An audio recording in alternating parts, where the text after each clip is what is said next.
Инхри сайхан эх орныхон хөгжил дэвшил эрүүл мэндийн тусламж үйлчилгээнд үнэтэй хувь нэмэр оруулж эрүүл мэндийн байгууллагын 69 мянган эмч совилогч эрүүл мэндийн ажилтан ажиллагчид та бүхэндээ монголчуудаа айлтан ирж буй шинэ оны халуун мэндийг хүргье.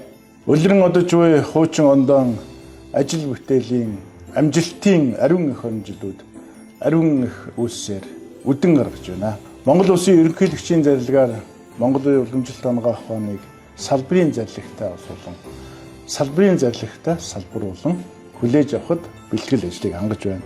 Манай улсад анх робот медицинын анхудаа хагалгаа нэвтэрч Монгол улсын гавьяа тэмч Франц шинжлэх ухааны академийн гишүүн анагаах ухааны доктор засгийн газрын гишүүн эрүүл мэндийн сайд чин бүрэн сайдаар ахлуулсан баг хамт болон анхны робот хагалгааг энэ сарын 12 сарын 28-ны өдөр амжилттай хийж эрүүл мэндийн салбартаа нэгэн түүхийн том ууцыг нээлээ.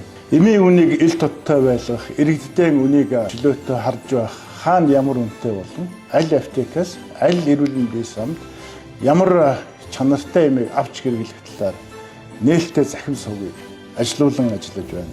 Мөн салбарын хэмжээд эд эсрэгтэн шилжүүлэх үндэсний төвийн барилга совилогчийн хөгжлийн ордон амжилттай баригдаж явж байна. Хойд бүсэд хадварын тусламж үйлчилгээ үзүүлэх хадварын дэд төвийг мөн байгууллаа. Ирэх онд маань өвчний хяналт сэргийлтийн үндэсний төвийн аймаг орон нутагтаа байгуулах үндэсний төвийг байгуулах том ажлын эхлэл нэгдэнэ.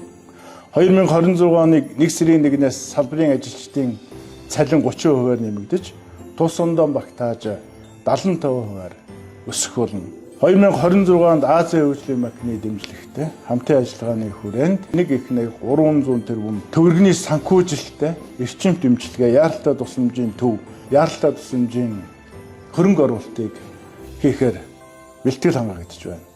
Угтан ирэх шинэ ондоон хийж бүтээх урам зориг ажлын амжилтаар дүүрэн угтаж эрүүл энхийн түмэн амгаланг та бүхэндээ хүсэн өрөөё.